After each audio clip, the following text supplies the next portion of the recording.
আসসালামু আলাইকুম। Hi guys, আপনারা সকলে কেমন আছেন? আশা করি আপনারা সকলে খুবই ভালো আছেন। আজকে আবারও একটা নতুন প্রতিবেদন নিয়ে আপনাদের সামনে উপস্থিত হলাম। বিশেষ করে আজকে দেখে বুঝতে পারছেন আমরা কিন্তু বাসের মধ্যে আছি।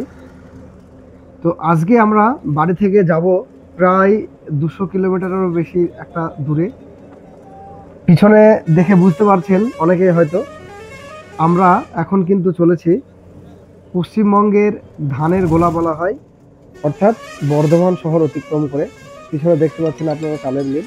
তো আমরা যাচ্ছি এই যে 12 যে এঁচোড় চাষ এখন যেটা হচ্ছে, এই যে দেখুন, এই যে কাঁঠালের চারা আনতে কিন্তু আমরা যাচ্ছি নদিয়া জেলা থেকে শুরু করে সুদূর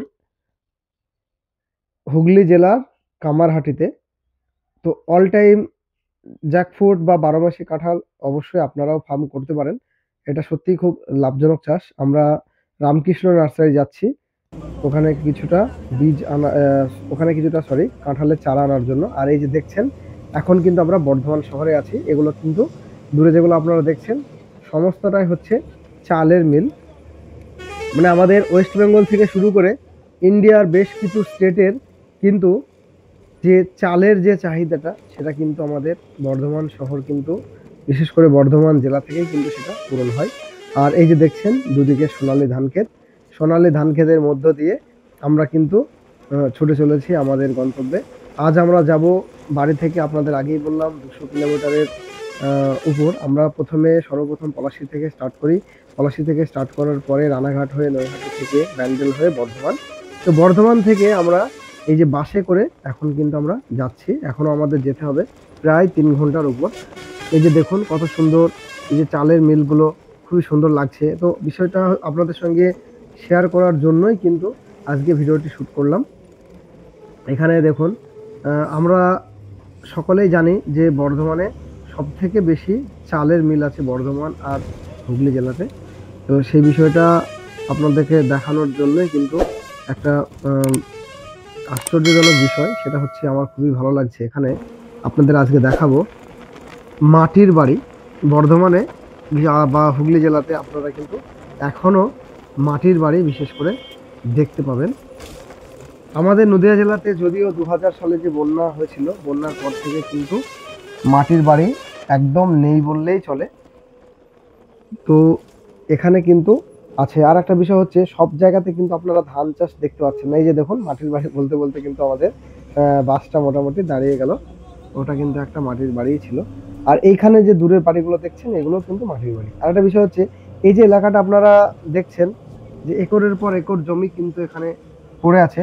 তো এখানে একজন স্থানীয় ব্যক্তির সঙ্গে কথা বলে জানতে পারলাম যে এই সমস্ত জমিগুলোতে আপনার জলের ব্যবস্থাটা নেই। আর একটা বিষয় হচ্ছে, বর্ধমানে কিন্তু একটু জলের সংকট কিন্তু আছে। তো জলের ব্যবস্থা না থাকার কারণে এই সমস্ত জমিগুলোতে কিন্তু বছরে একবারই শুধু চাষ হয়, বললো যে বর্ষার যে ধানটা সেটাই কিন্তু চাষ হয়। আর আপনি অল ওভার ওয়েস্ট বেঙ্গলের যেখানে যান না কেন বা অন্যান্য স্টেটে গেলেও আপনি এই বর্ধমানের মতো একটা আশ্চর্য বিষয় কিন্তু আপনি পাবেন না। এখানে এই যে খড়ের যে গাদাগুলো আপনারা দেখছেন, তো এগুলো তো গরু খাওয়ার জন্য ব্যবহার হয়, আমরা সকলেই জানি।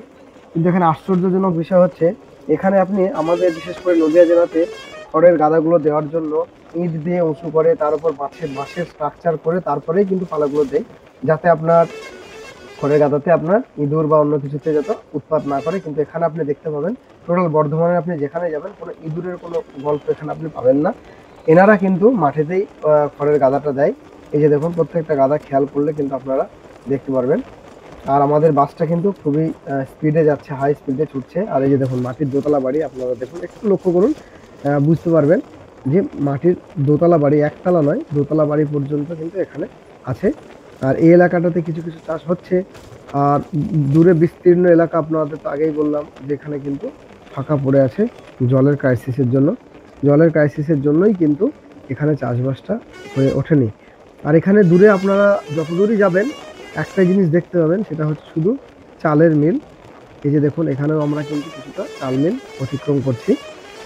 আর সেই সঙ্গে আরও একটা বিষয় আপনাদের সঙ্গে শেয়ার করছি, বর্ধমান আর হুগলি জেলার আলু চাষটা বিশেষ করে আপনারা জানেন, একটা আলু কিন্তু একটা বিরাট অঙ্কের চাষ হয়।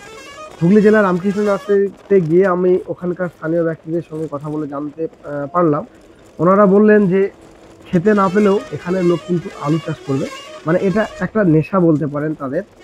তো যাই হোক, আলুর ক্ষেতটাও আপনাদের দেখাবো। দেখতে দেখতে দেখুন বেশ কিছু চাল মিল আমরা কিন্তু অতিক্রম করলাম। আমরা এখান থেকে কোথায় যাব, গন্তব্যটা আপনাদের বলছি। এখান থেকে আমরা যাব আরামবাগ, যেটা হচ্ছে আপনার হুগলি জেলা। আরামবাগ থেকে আবার বদলগঞ্জ বলে একটা জায়গা আছে, ওখানে বাস ধরে আমাদের যেটা নামতে হবে সেটা হচ্ছে শান্তিপুর জায়গাটার নাম। আর আমরা যাব জায়গাটার নাম হচ্ছে বেলডিহা। ওটা হচ্ছে আপনার জায়গাটা হচ্ছে রামকৃষ্ণ নার্সারি। দেখতে দেখতে এই যে দেখুন, আবারও কিন্তু দূরে কিছুটা চাষবাস দেখতে পাচ্ছেন, সেই সঙ্গে কিছুটা এলাকা ফাঁকাও দেখতে পাচ্ছেন। তো আমরা কোথায় যাব সেই গন্তব্যটা তো আপনাদের সঙ্গে শেয়ার করলাম। আর এই ভিডিওটি কিন্তু বেশ কিছুদিন আগে শ্যুট করা হয়েছিল, প্রায় 20 দিনেরও বেশি। একটু সময়ের পরিপ্রেক্ষিতে ভিডিওটি পোস্ট করা হয়নি। যাই হোক, সম্পূর্ণ বিষয়টা আপনাদের সঙ্গে আজকে শেয়ার করব। বিশেষ করে আশা করি আজকের ভিডিওটি আপনাদের খুবই ভালো লাগবে। আর একটা বিষয় হচ্ছে, বর্ধমান কিন্তু বেশ কিছু জিনিসের জন্য বিখ্যাত। 1 নম্বর ধানের জন্য বিখ্যাত, সেই সঙ্গে বর্ধমানের মিহিদানা, সেটা তো আপনারা সকলে শুনেছেন। তাছাড়া বর্ধমানের সীতাভোগ, আহ, এসবগুলো তো আছেই। তো দেখতে দেখতে কিন্তু আমরা এবার বর্ধমান জেলা অতিক্রম করে আমরা কিন্তু যে বদলগঞ্জ বললাম আপনাদের, সেই বাসে থেকে কিন্তু এই ভিউটা দেখাচ্ছি। এটা দূরে আপনারা যেটা দেখতে পাচ্ছেন, এটা দেখুন, একরের পর একর বা বিঘার প্রতি বিঘা যাই বলুন না কেন, বিঘার পর বিঘা সম্পূর্ণ এলাকা জুড়েই কিন্তু, বিস্তীর্ণ এলাকা জুড়ে শুধু আলু চাষ হচ্ছে। আপনাদের তো আগেই বললাম যে বর্ধমান আর হুগলি জেলা বিশেষ করে আলু চাষের জন্য বিখ্যাত। আপনারা দেখুন, দূরে মাঠে যতদূর আপনাদের নজর যাবে সম্পূর্ণটাই কিন্তু আলু রোপণ করা হয়েছে। যদিও কিছুদিন আগে একটা বৃষ্টি হওয়াতে আলুর কিন্তু একটা ভালো ভালো অঙ্কের ক্ষতি হয়ে গেছে। যাই হোক, আবহাওয়া যদি আহ, অনুকূলে না হয়, প্রতিকূল হয়, সেক্ষেত্রে তো কারোরই কিছু করার থাকে না। এখানে আমার এই এই জায়গাটা খুবই ভালো লাগলো। দূরে কিন্তু দেখুন আপনারা, সবুজের পর সবুজ, এটা আমাকে খুবই মুগ্ধ করলো বা আমার খুবই ভালো লাগলো। এই যে দেখুন, শুধুই কিন্তু আলুর জমি আর আলুর জমি। যাই হোক, বর্ধমান থেকে নিয়ে শুরু করে আপনার হুগলি জেলা যেটা বললাম কামারপুকুর, সম্পূর্ণ বিষয়টা আপনাদের সঙ্গে শেয়ার করলাম। জানি না আপনাদের কতটা ভালো লাগবে। ভিডিওটি ভালো লাগলে অবশ্যই একটা লাইক করবেন। আর চ্যানেলে যদি নতুন হন অবশ্যই চ্যানেলটি সাবস্ক্রাইব করে রাখবেন। আর অলরেডি যারা পলাশী ব্লগস চ্যানেলটাকে সাবস্ক্রাইব করে রেখেছেন তাদেরকে আবারও একবার অসংখ্য ধন্যবাদ।